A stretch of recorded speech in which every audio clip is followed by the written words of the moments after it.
সাইফুল ভাইয়ের উপর হামলা। এই ঘটনা সামনে রেখে সাইফুল ভাই একটি মামলা করেন র‍্যাব 15-তে। বমুবিলচুরি ইউনিয়নে এক সময় সবাই এক ছিল, কিন্তু গতকাল সেই শান্ত মাটিতেই ঘটল এক অমানবিক ঘটনা। ফুকুরিয়াকোলা ফুটবল মাঠে সাইফুল ভাই ও পশ্চিমপাড়া মাইজপাড়া এলাকার নিরীহ ছেলেদের উপর চালানো হয় ভয়াবহ আক্রমণ। একটি এলাকা যেখানে সবাই মিলেমিশে চলার কথা, সেখানে আজ ঘৃণা, হিংসা আর বিভেদে আগুন জ্বলছে। সাইফুল ভাই একটা পিকনিকের আয়োজন করলে তিনি দাওয়াত দিয়েছিলেন ভালো ছেলেদের, যারা সমাজে কিছু করতে চায়, যারা এলাকার নাম উজ্জ্বল করতে চায়। কিন্তু কিছু খারাপ ছেলে যারা দাওয়াত পায় নাই, খেপে যায়, তারা রাগে অন্ধ হয়ে যায়, তারা হামলা চালায় সাইফুল ভাইয়ের উপর।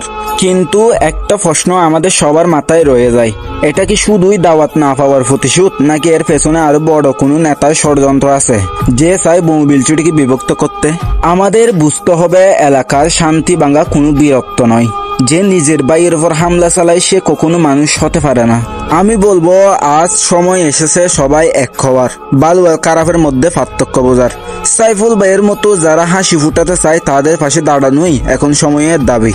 কারণ বমুবিলচুরি শুধু একটা জায়গা নয়, এটা আমাদের গর্ব, আমাদের পরিচয়। এই মাটিকে রক্ষা করা মানে আমাদের ভবিষ্যৎ রক্ষা করা। তাই আসুন আমরা সবাই মিলে প্রতিজ্ঞা করি, আর নয় বিভেদ, আর নয় রাগ। আমরা এক হব, শান্তির পতাকা উড়াবো, আর প্রমাণ করব বমুবিলচুরি মানুষ কখনো হারে না। তারা এক হয়ে দাঁড়ায়, লড়ে ভালো কিছুর জন্য।